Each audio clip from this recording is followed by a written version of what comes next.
Hi Gemini, welcome to Higher Source Tarot for your weekly tarot check for the week of August 23rd through August 30th. This is for all Gemini, Sun, Moon, Rising, and Venus. And I do want to thank everyone who's been watching the readings and everybody who hits that like button. That does something to the YouTube algorithm so that more people see the reading, so that really helps other people get to see this too, and certainly all of you who subscribe. It means a lot to me, and if you're new here, I'd love to invite you to join us by becoming a subscriber. I do readings every Friday, and then I do another reading either on Monday or Tuesday. Typically it's Monday though. So twice a week that you can check back and see more readings. So let's begin. What's the guidance, please, for Gemini? Sun, Moon, Rising, and Venus. What does Gemini need to know, please? What does Gemini need to know for the highest good of all concerned? Gemini. All right. So we will, we'll do some tarot, and then we will do an angel answers oracle card reading. You can ask a timeline and a yes or no with those. So you start off here with the World, the Knight of Wands. I have not seen the Knight of Wands in it feels like weeks. The Nine of Swords, the Ten of Pentacles, the Star, the Nine of Pentacles, the Queen of Swords, and the Six of Wands. So interesting. You have here fire, so you have Aries, Leo, Sagittarius, Earth, Taurus, Virgo, Capricorn. You do have air, Gemini, Libra, Aquarius, and you have Aquarius again in the star. So certainly if you're dealing with an Aquarius, they are here. You know, you're beginning a new cycle a couple of times here. And I think it's with some growing pains. I do think it's like you're having to let go of some old belief systems. And it's just a shift, but it's not necessarily bad. It just feels like there's a part of you that kind of, and that can be common, right? Sometimes, especially when we're manifesting something new, sometimes we'll see it getting worse. And that's when people go, oh God, this doesn't work. And those of us that have really studied universal laws for a long time, we kind of will see that in a different way. Like, hey, I think this must be working. So something is changing. And then all of a sudden, there you go. So, you know, with the World, it's the last major arcana. So it's a very developed energy. It is really like your soul ascended. It's you getting to this pinnacle in life. It's you getting everything you wish for, really. That's what the card is about. So it is joy on the journey. It's wish fulfillment, but it's also attainment, all right? So you're completing a cycle and you're entering into a new phase that's going to feel awesome. I mean, it really is like this amazing new phase. It is a travel card, so be aware of that, because those of you that are looking for travel, especially too, you got the Knight of Wands here, and he could be a part of that as well. But you know, she's the dancer in the tarot, so it's definitely joy coming towards you. And this, again, this idea of attainment. I mean, it's everything you want is showing up.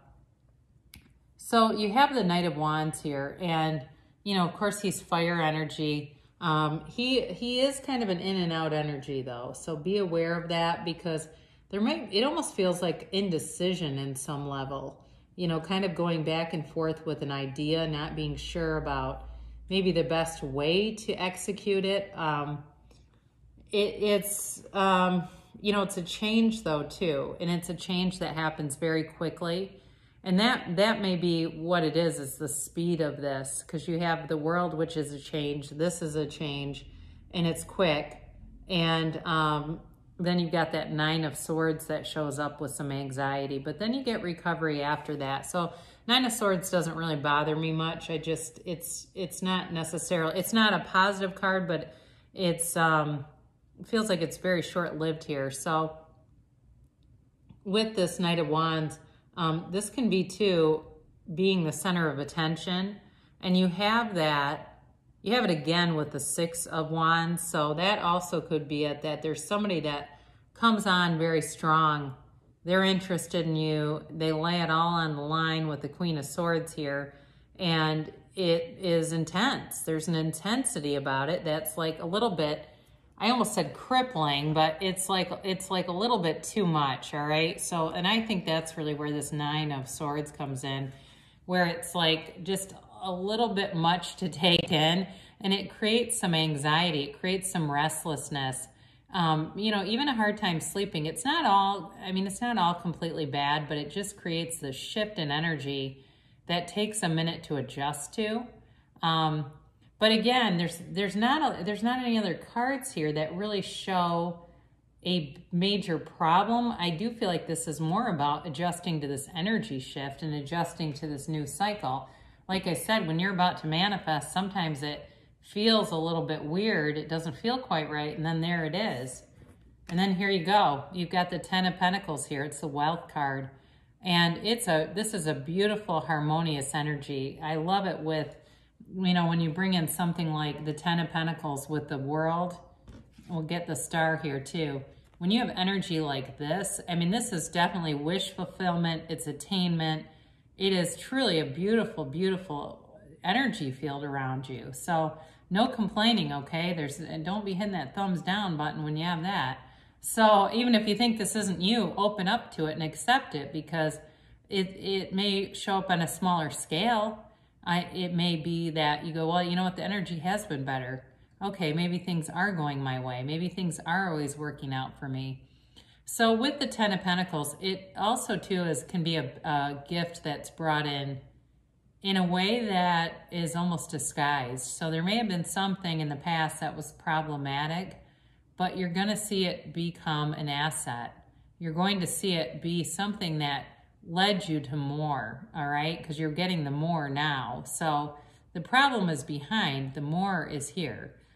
This definitely can be too, with the Nine of Pentacles, materialistic things, not in a bad way, but manifesting material things like cars, you know, maybe a new watch or a ring, or something that is not a necessity, like a watch or a ring, but it's just something that you're proud to have. It also could be a new house or moving to something newer. But this is a Wealth card. It is attainment, all right? And you have it in a few places here. So with the Star card, you've got this renewal. And it's, again, this is wish fulfillment, but this is also about pouring out your feelings. So for some of you, I feel like you're on the precipice of some kind of a relationship that's taking off. And if it's you and you know who it is, then it's you. If it's not, you don't know who it is, there's possibility here, because there's this emotional outpouring, and it's in a very positive way. It's a renewal. So if you're married and you're listening to this, it certainly could be the spark of a vow renewal or something like that. But it's definitely about rejuvenation and just feeling awesome. I mean, she's completely free. She's completely accepting of who she is. And there's a wholeness about you. It really is about standing in that wholeness of who you really are, that source that's within you, and allowing all the petty stuff just to fall away. It's no longer even important to you. It really doesn't matter, because you know who and what you are, and you're headed towards some really beautiful things here with this Nine of Pentacles. You know, she stands in this beautiful garden, and she's attaining things. She is the single lady card, but I still feel like there's a relationship here. There's autonomy though. You know, that's probably the better way to say it. It's like there's a relationship, but it's got some autonomy in it and some freedom. So it's, you know, not like you're shackled to the other person. I know a couple that's married, and the woman does not go anywhere without the husband. I mean, they don't. And it's a requirement, you know. It's not that kind of a marriage. I mean, you can kind of, there's enough trust there too that it doesn't need to be. There's trust, there's loyalty, there's a commitment, and there's definitely new growth around you, okay? Money is definitely here as well. I keep talking about the relationship, but there's definitely money coming in. A new opportunity certainly could be a part of it. And, you know, maybe something that you see online or you get an email about where a headhunter's looking for you, because you also have this Queen of Swords, and it's great communication, all right? Very clear communication, but also clarity of thought and mind, very clear-headed with this. And, you know, able to make prudent decisions and without a lot of consultation, really. It's this ability, this knack of using your natural skills as a communicator and as somebody who brings other people together.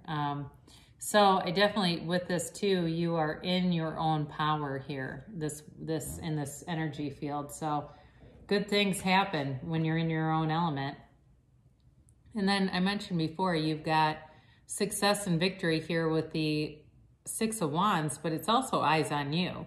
So much like the Knight of Wands, there's an attraction here. And there's somebody who just can't, it feels like they just cannot get enough of you. They think you're beautiful or you're handsome. They think you are really it. I mean, they do. They see a lot of potential. Like I said, though, they might come on a little strong.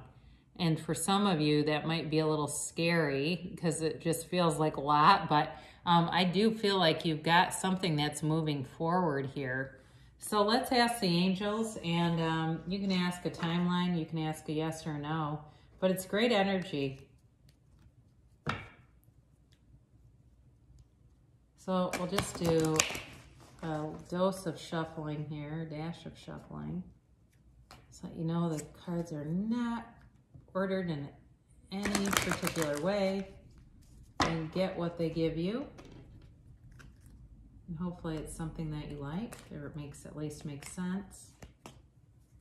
And then this is the yes and the no's. Oh man.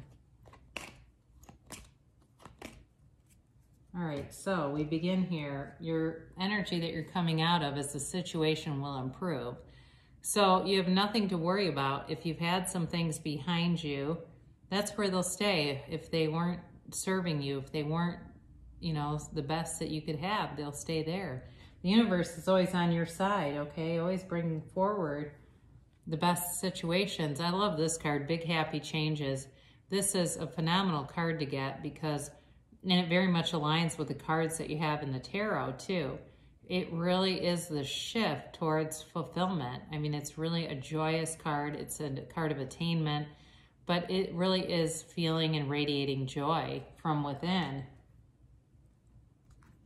And then you have an opportunity. So again, there's something that shows up here, and it may seem like it's very sudden, or maybe it's been here and there's, you know, it's taking off, and it's definitely giving you an opportunity in the near future, all right? So the energy is shifting, and it's shifting fast, and don't stop. So whatever you're doing here, Gemini, continue to continue because Spirit likes it. Spirit says don't stop. So great things shall come to pass for you, Gemini, and I love you so much, and I'll be back again soon.